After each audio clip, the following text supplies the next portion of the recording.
আমরা সর্বপ্রথম আমাদের প্রশাসন, সরকার এবং ঊর্ধ্বতন কর্তৃপক্ষকে বিনয়ের সাথে অনুরোধ করতে চাই, এই সন্ত্রাসী সংগঠন ইসকনকে অনতিবিলম্বে বাংলাদেশের মাটি থেকে বহিষ্কার করতে হবে। এই জঙ্গি জুজুর ভয়ের খেলা অনেক হয়েছে। বাংলাদেশের মুসলিম শান্তিকামী মুসলিম, কিন্তু এমন কোন পদক্ষেপ আপনারা নিতে যাবেন না বা ভুল করবেন না যাতে বাংলার তাওহীদি জনগণ আবারও জেগে ওঠে।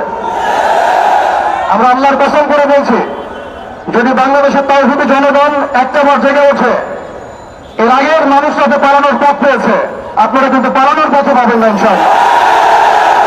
এখানে অনেক মুরব্বী কেরাম আছেন, আমি ছোট মানুষ, বেশি কথা বলতে যাচ্ছি না।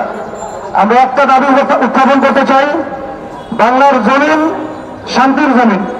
এই শান্তির জমিনে যদি কেউ উগ্রতা প্রদর্শন করতে চায়, আল্লাহর কসম করে বলছে আমরা হাতে হাত ধুয়ে বসে থাকবেন ইনশাআল্লাহ।